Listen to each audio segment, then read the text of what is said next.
So, to loosely paraphrase a famous saying, we come here to praise Paul and also to bury him, sadly. Although it's 50-some years after the incidents of his demise. So we're going to continue with this Billy Shears, a book review.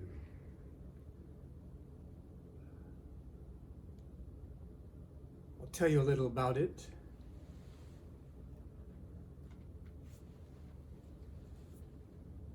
It's written as historical fiction. That way, Billy, also known as William Shepard, also known as JPM Inc. Incorporated, JPM standing for, of course, James Paul McCartney.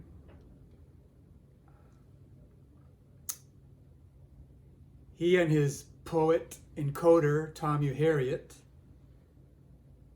have presented this in the form of historical fiction. That way, they get around their non-disclosure agreements and they stay out of a lot of hot water in the legal system. Not only them, but their heirs, their descendants as well. So as I mentioned in the other video that I just posted before this, Memoirs of Billy Shears purports to tell the tale of, in depth, in detail, how biological James Paul McCartney was replaced by a look-alike, William Shepard, also known as William Campbell, also known as Billy Shears. And it's a unbelievable tale, to say the least.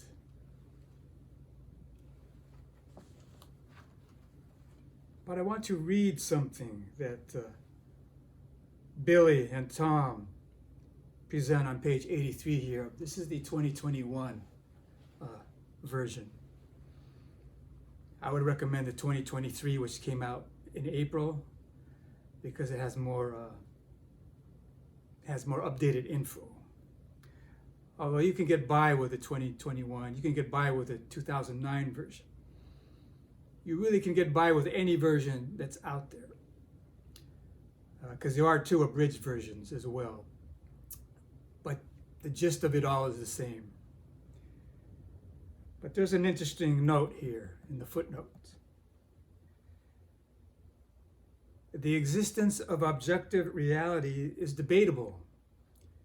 Humans operate entirely, or almost entirely, in subjective realities created by their thoughts.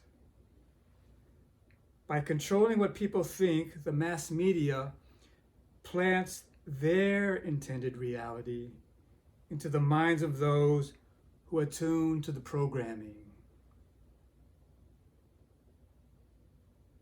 So in effect, mass media, mainstream television, movies, publishing, books, magazines, and so forth, they will tend to produce very effectively mass programming if you're constantly plugged into those mainstream sources for information. In the absence of opposing narratives, the masses collectively adopt whatever reality they are fed. So The Truman Show comes to mind, that movie, yes. Continuing with a note. The Memoirs of Billy Shears, which is the unofficial memoirs of Paul McCartney, and the lyrics book, 1956 to the present, which are the official memoirs of Paul McCartney, these two books cover the same historic period in such opposing detail that each creates its own reality. The unofficial memoirs' rejection of the media-imposed reality and the official memoirs' full acceptance of it sets each perspective as a fictional, alternate reality to the other. The reality of each is the other's fantasy. So, if you happen to pick up this Billy Shears memoirs and accept the premise that biological Paul indeed left the physical realm in late 1966 and was replaced, then there will be grieving, no doubt. There will be sadness. Anything dear to us when we lose it, whether it's a person, a pet, or a accepted reality, when it leaves our physical life, yes, there will be the cycle of grieving. The thing is, though, by observing nature, we can understand the whole circular process of creation. Birth, creation/birth, growth, maintenance, sustenance, decline, decay, death. But death is not the end.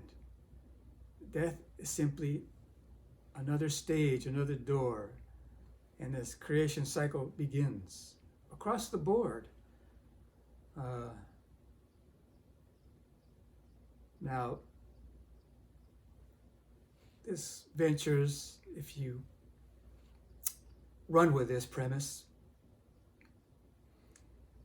eventually you'll come to the notion of reincarnation, some form of it,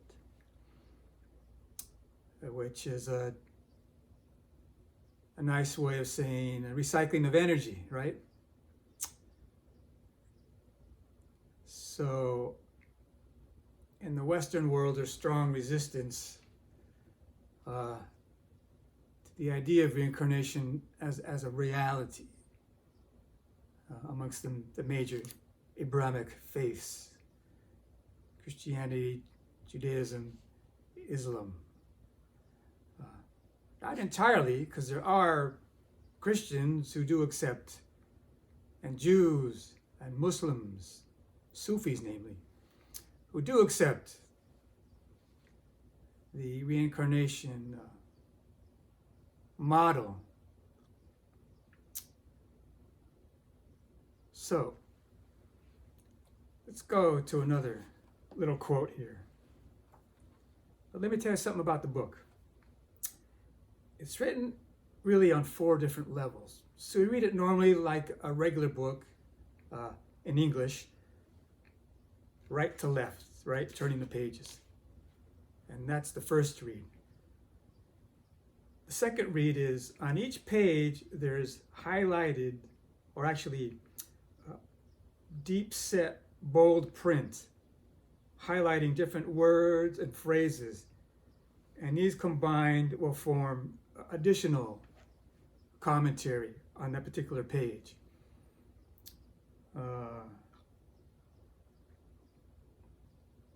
And that's on every page.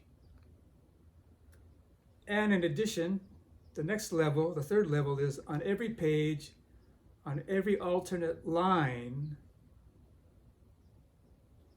you take the first letter of that line and go down the page, alternate each line, pull the first letter, and it will form a short phrase. And that too will yield additional emphasis on a certain point within that page of what William and Tom are presenting. And a fourth level is there's voluminous footnotes. And these are throughout the book, and they branch out into various other categories regarding a host of topics.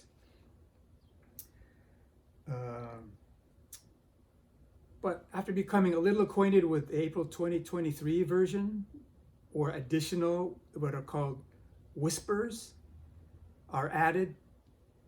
Now they're not in this book because this is a 2021, but in 2023 version, there's added faint, tiny text, even smaller than the footnote font.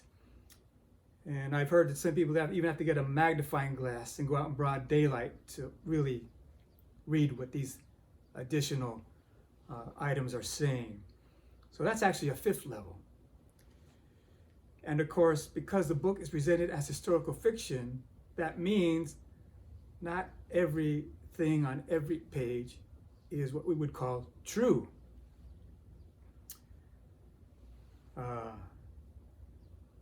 But it's up to the reader to discern. This is our God-given talent put to test here. Where does discernment come from? From the gut, right? We have that gut feeling, our intuition. We have the heart too, another avenue of intuition. And the brain is there, but the brain is more like an organic computer. Intuition comes from elsewhere. Intuition comes from an invisible plane, really, and enters through our chakras, our subtle energetic wheel energies located behind our spine. But primarily, though, the pineal gland here is connected to metaphysical seeing. And a calcified pineal gland, which is the norm and has been the norm due to a host of strategies, fluoride in the water, chemtrails, mass bombardment of negative propaganda in the mainstream media, poison in the food, poison in the water, it's a long list. So all these combined, and the stress levels associated with them, take that wide open pineal gland and shrink it to like near dormancy. So our metaphysical perception is, well, it's on the blink. It's not working. It's offline. So we can reverse that because any condition is irreversible. I'm certainly not a gloom and doomer. Yes, there's many challenges that face us, but any condition is irreversible. And even in a David and Goliath situation, Goliath does not always win. Sometimes that toss from the slingshot of David finds its mark. Boom! Goliath down for the count permanently. So one can say we have a David and Goliath situation amongst or before us. Those at the top of the pyramid power structure that run this world behind the scenes, the men behind the curtain, that small group of wizards of Oz, if you will.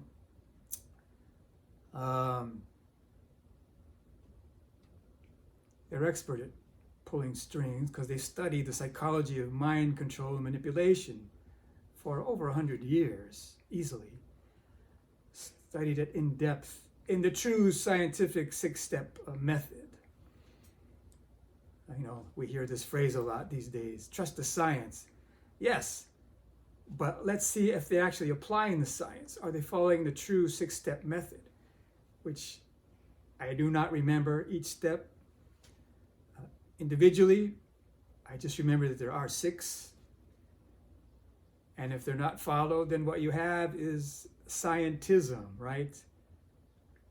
A religion posing as science, pseudoscience. So that's a whole other topic.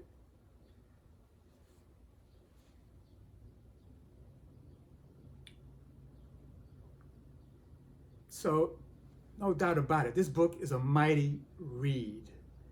It's not for the faint of heart. Many may start it. Many may not even go very far with it.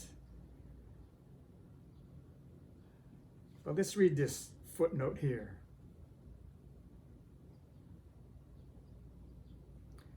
William, through Tom, brings up the what would Jesus do question. And also he throws in what would Krishna do, because if you remember the Beatles story, they did go to India. And George, most of all, got immersed into what is called Hindu culture. And of course, Avatar Krishna, Bhagavan Krishna, Sri Krishna, is a major figure in the Hindu worldview. So William, through Tom U. Harriet, says, or questions, Christians may ask, what would Jesus do? Others may ask, what would Krishna do?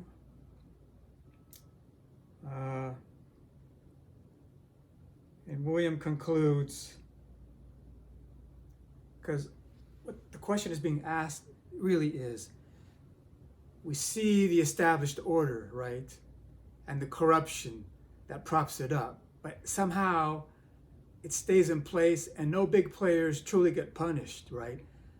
Epstein supposedly commits, suicide, or was suicided. I mean, pick your rabbit hole to look into that.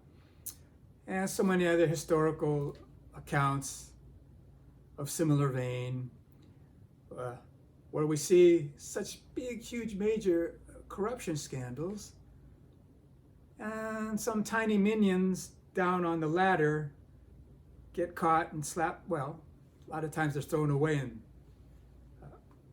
with a big, heavy book put behind bars for years and years and years. The point is, this system is in place. How do we, those who are waking up and recognize it for what it is, those who are exiting or have exited the matrix, what chance do we really have? We're the Davids, we don't control mass media. We don't control big pharma and so on down the line. But I'm telling you, any situation can be reversed. There's this old saying. I've heard it comes from ancient Hindu culture, but I'm not sure, about these sayings. They can come from many old places simultaneously, the synchronicity of the thought process, how it operates in the conscious realm. But anyway, as long as there's life, there's hope. As long as there's hope, as long as there's breath, there's hope. And what is hope? Hope is, let's live another day. Let's roll up our sleeves. Let's tighten our belt. Let's pull up our socks. We're not going to throw in the towel ever. Like the famous saying, Emiliano Zapata, right? I'd prefer to die on my knees and live as a free man,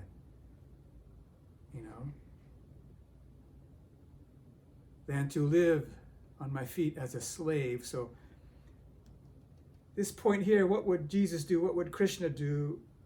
William is bringing it up because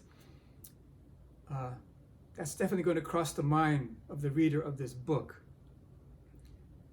What the freaking hell can I do? It almost seems overwhelming. I'm being crushed. We're being crushed and spit out by a machine, right? Welcome to the machine. But spirit is stronger than any machine. Spirit, because spirit, our spirit is connected to source. So the dark controllers of this world, they cannot challenge God directly. They already tried and were annihilated, kicked down an infinite number of steps. Boom, boom, boom, boom, boom, boom, boom. Rolling and tumbling down the way. But they can attack the creator in their minds, the dark controllers' minds, to the creator's creation, namely us, the spirits who are embodied as human beings. That's why we see this war going on, which I talked about in my Awake, Arise, Alight video. There's a war going on. It's been going on. Like it or not. But as in any conflict, there are always moments of repose, rest, R&R, right? And that's on us as individuals to create our life where we have balance. We're not overwhelmed by the shenanigans of the dark controllers. We're plugged into family, right? We have our faith. We focus on the positive. We see the glass half full. We endeavor in this way. We appeal and approach to our angelic higher self. Yes, the little devil on our left shoulder perhaps likes to make noise, but we ignore, or we tell him, thank you for your contribution. Now go to the light, go to God's holy feet, get purified, get blessed and blissed out, so we can address our little inner demons and devils that way, our negative thoughts. We can talk to them like a loving grandparent and command them, go back to divine light, healing, source, Yahweh, Yehovah, Vishnu, Allah. I mean, whatever your understanding is. I'm not going to say all roads are exactly the same and are going to take you to exactly the same destination. No, that's not the case. But there's similar threads running through the great religions of the world and other lesser known paths of spirituality, Hermeticism, alchemy, the ancient wisdom, the perennial ancient wisdom of the ages. There's similar threads running through them. And the common thing they hold is it's uplifting, it's elevating. It takes us beyond the bodily concept. It takes us closer to an understanding of what God is, the divine masculine, the divine feminine, the divine neutral, the impersonal aspect of deity. So, what would Jesus do? What would Krishna do? What would Muhammad do? What would Moses do? And countless others. What would Gilgamesh do? You could go on and on and on, right? What would Martin Luther King do, right? What would Malcolm X do? What would Jorge Santana do? I love Jorge Santana. Carlos is great, but Jorge's my man, I'm telling you. Okay.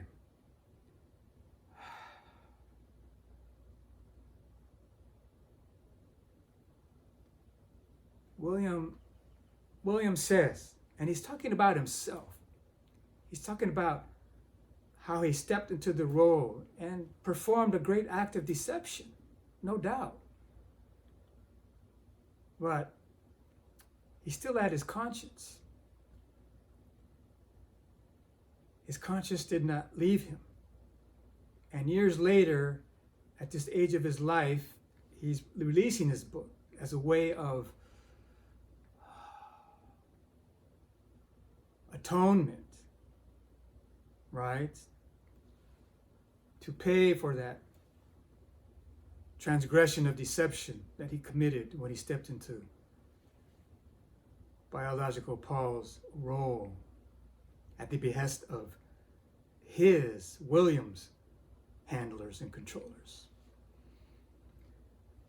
Like it or not, the world has been run by secret societies for a long time.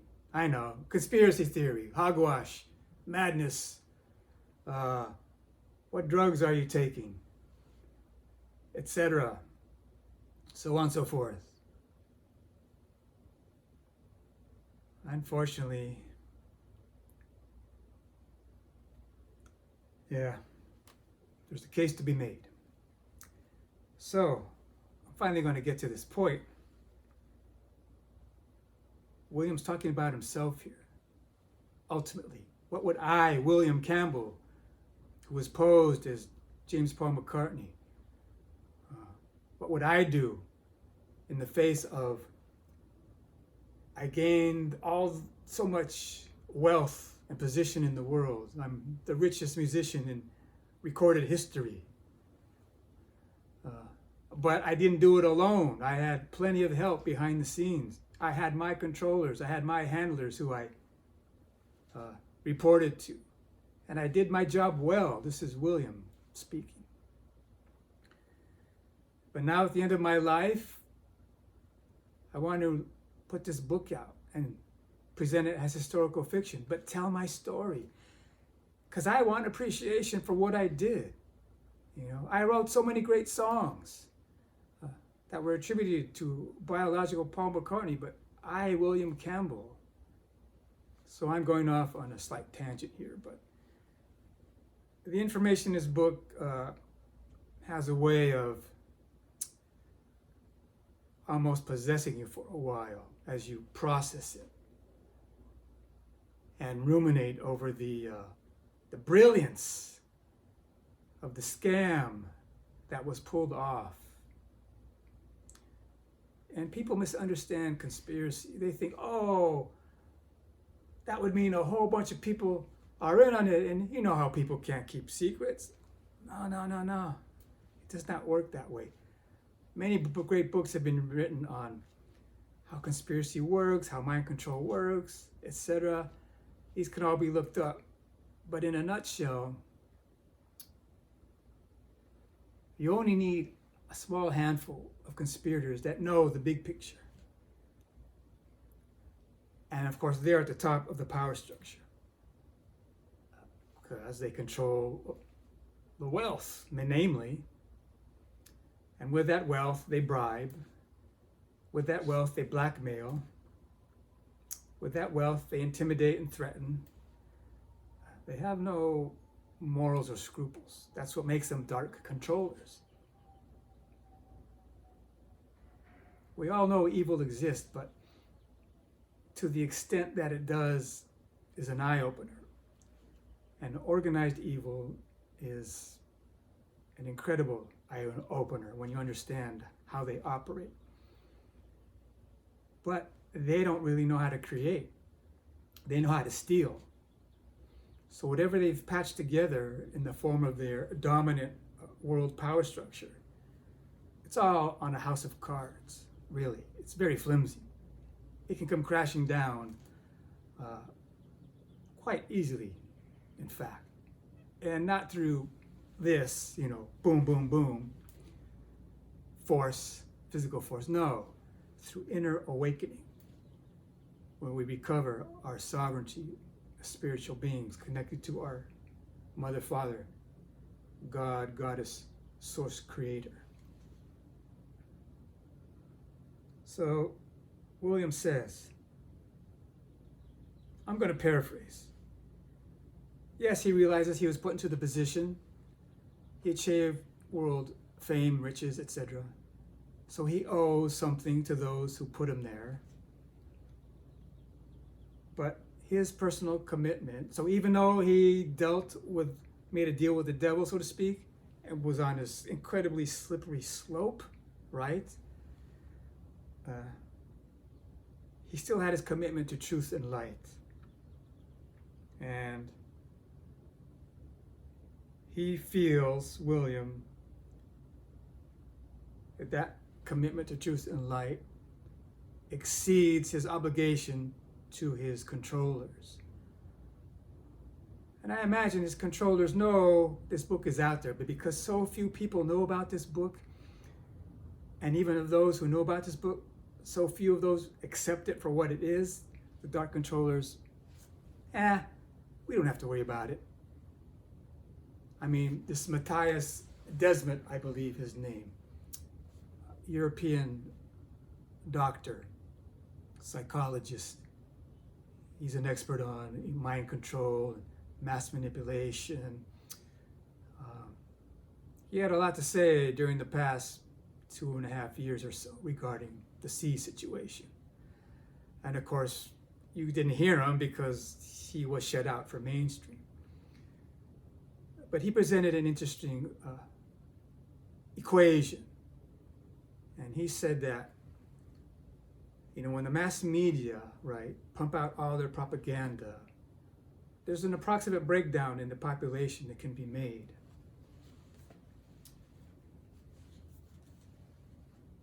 And what that breakdown is, excuse me, I'm heating up. I'm just getting warmed up, Mama. This may go on for hours, I don't know. Let me check if it's even still recording. Okay, we're at 32 minutes. So Matthias Desmet, he said, regarding the mass propaganda that's delivered to the masses, the population, 24/7, approximately 30% will accept that as, no, that's the truth. And they won't question it, and they'll never question it. And they'll go to their end of their lives believing that narrative. Approximately 30% will not accept it. They'll see it for the BS that it is. They may not know all the details of the BS, but they just know this is a big red flag. I'm not buying this. And the 40% in between those two groups of 30, they're on the fence. They can go either way, depending on what information they eventually get and decide to deliberate upon. So, I'm guessing the dark controllers, well, they've got so many fronts to fight. And they're not concerned about this book just yet, because few heard of it. And like I said, those who have and those who have read it, even a smaller percentage of those accept it for what it is and what it purports to deliver. But again, it's not just a story of a high-profile celebrity replacement in broad daylight. William decided to veer off and disclose much of how the pyramid power structure operates in this world. And he references a lot of esoteric stuff as well. You could say it's a conspiracy analyst's wet dream, to be a little crude. This book, Billy Shears' memoir. But as I like to say, and I heard it from somewhere, and I just tweaked it a little, I don't buy the term conspiracy theorist. I prefer the word conspiracy analyst. And a conspiracy analyst is one who questions the statements of known liars, manipulators, and creeps. There's plenty of big creeps running around our domain here. All right, let's move on. We don't want to hang out in darkness. But to reiterate Billy's point, he presented his book because he felt he owed it to the higher angelic side of humanity. And I can tell you,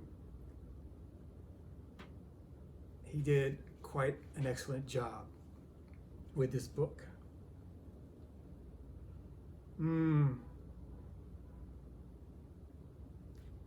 I'll skip that. It's just kind of rehashing what I just said. Let's talk a little more. Billy emphasizes in the book a lot of stuff we haven't, that we've heard before, right? As far as our health and well-being, right? We need to take it upon ourselves to find, good clean water, good healthy food, healthy lifestyle habits, stress management, strong familial connections, being grounded, being centered. Literally being grounded and centered to the earth as well. I made mention on Facebook a post about a particular documentary called Grounding, where that's what it talks about. Putting your bare feet on the earth or the grass or the sand at the ocean, or your open palms, or just laid down, body. If you're wearing cotton clothes or silk, some natural organic fiber. Or, if you're a naturist, naked, right? Like the Rugrats said, that famous episode. Nake's fun, nake's good, nake's naked. And I think many of us are mature enough to understand, naked does not mean sexual. They're really two different things. Yes, sometimes they combine, but really they're two standalone states of being. Just because you're out running around with no clothes doesn't mean you're a sex pervert. Or there's another saying, right? From the great Ed, what's his last name? It escapes me, but he founded the Topanga Canyon nudist resort, Elysium, which of course is no longer there. It came to an end in the mid-90s, but so shortly after his passing. But he had a good saying. Nude does not mean lewd or crude or rude. Anyway, if you want to explore nudism and naturism, the internet is the world's library. You can do so on your own time and find out what that's all about. I will say that practicing social nudity can go a long way to come to terms with one's body dysmorphia. Body dysmorphia being that negative self-image we have of our body. Oh, I'm too skinny. Oh, I'm too fat. Oh, I'm too this or that, on the physical appearance. So, let's continue.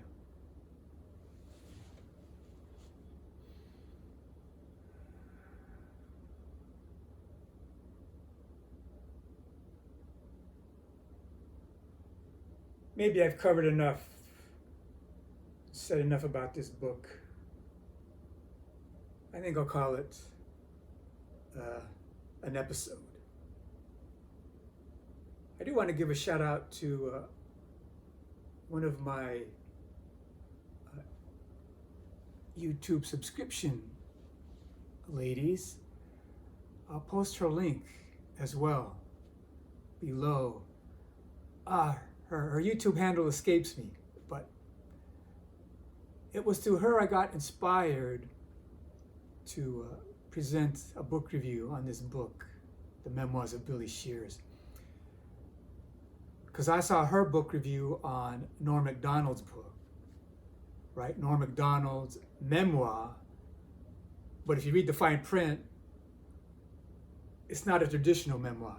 Norm, well, I won't give it away, right? You can check that out on your own time. I'll post her book review to Norm Macdonald's book. That way you can link up with her. I'm sorry I forgot her name, but it'll be below in the description box. I think Kelly, perhaps, was her first name. But a nice young lady, very nice. But yeah, she moved me to, hey, I could do a book review. I could turn a camera on and I can ramble. Not that she's rambling, but I can ramble. And that's what I've done. So I think it's good therapy to risk making a fool of yourself in public because, no harm, no foul here, as the great Chick Hearn would say. No one was hurt. I just went off on some various rabbit holes, but came back up to let you all know that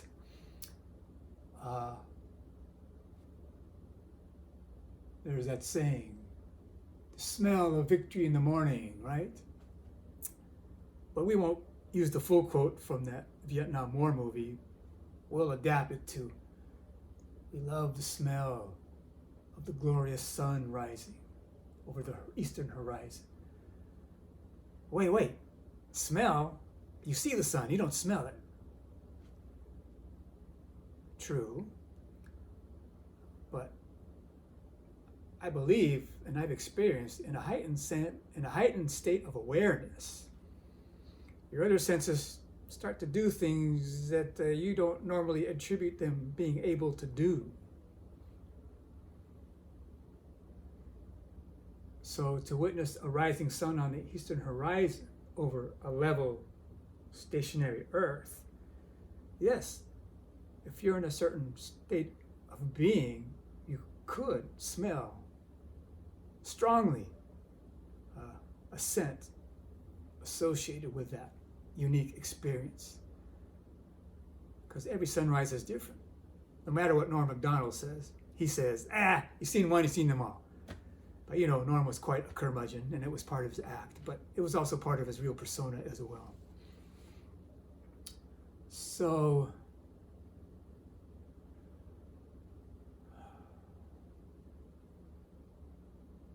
thank you for tuning in. However much of this you watched, however much of it you can appreciate, thank you. And may the road rise with you. May you always be blessed. May you find what you're looking for. May you be touched by God's grace and the universal Holy Spirit. May you discover who you truly are, what you truly are, here and now. We don't have to wait and die to go to heaven or hang around to be born again, as the song goes, right? Just tune in to what this place has to offer,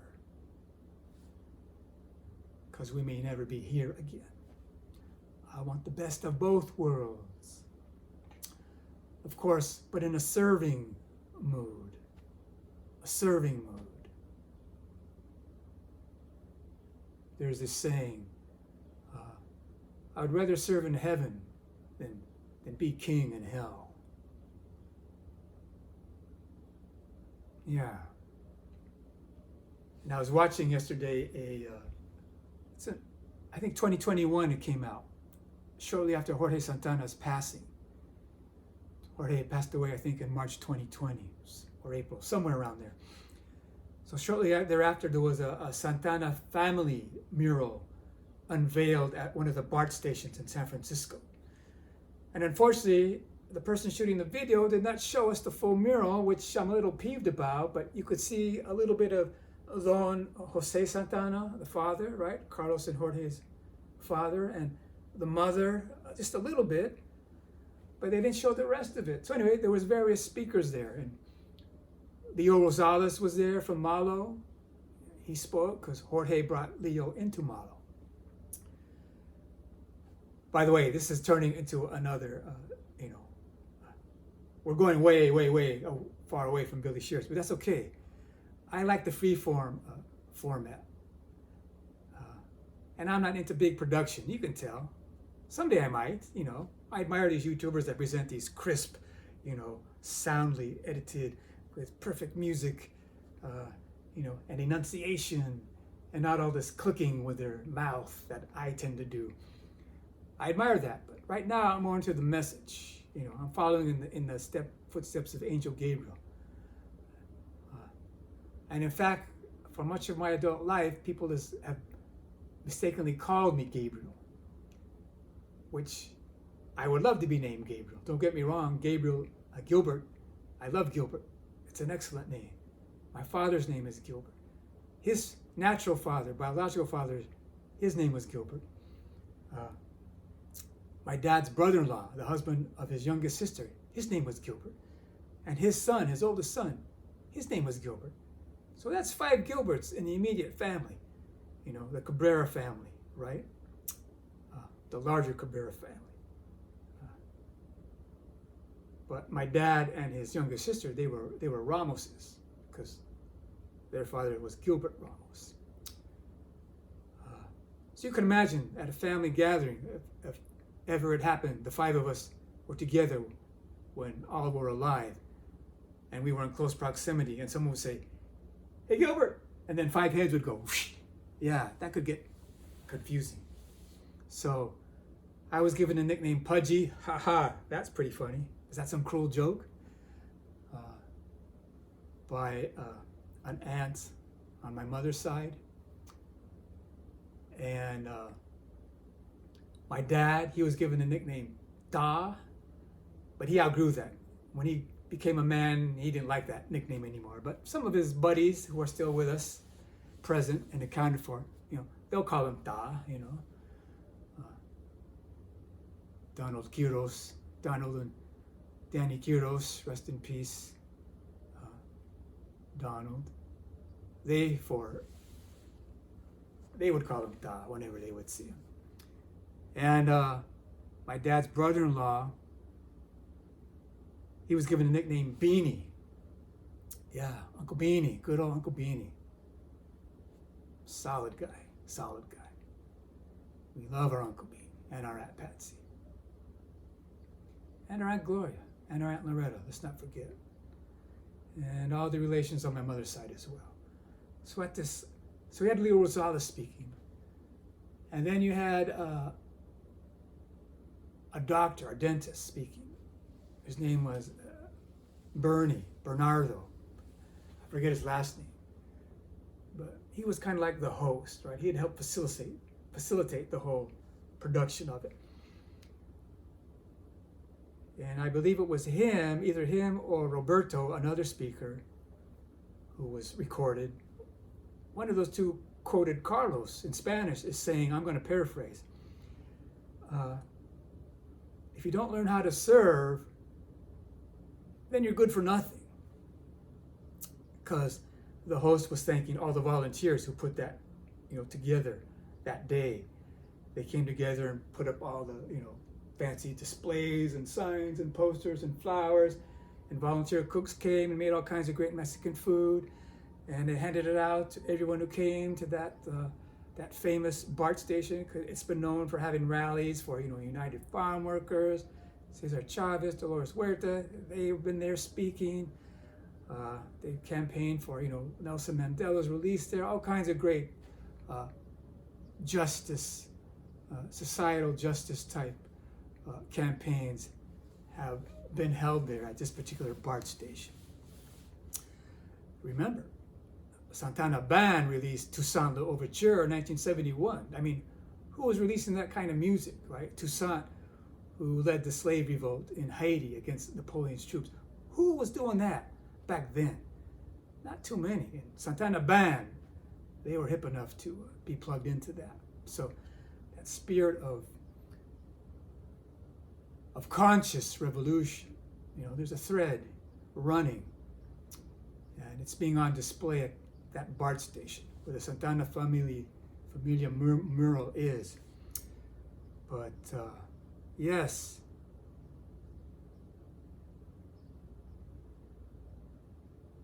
we want to learn how to be of service. That's really the key to our fulfillment and further understanding. Humble servitor. Now, humble servitor does not mean doormat. No way. A humble servitor has the ability to stand firm in his or her sovereignty and stand up for his or her freedom, even at the risk of great consequences to the physical body. But that's what we need. We need this courage to find our truth, to find God's truth, and align, coordinate, synchronize, and realize we are co-creators here. We're not supreme creators. There's supreme creator, and there's the spiritual hierarchy of administrative, creators, right? And that's a whole other topic. You can look in the Book of Enoch for that, or Srimad Bhagavatam from India. You can look into that as well. It has a version, and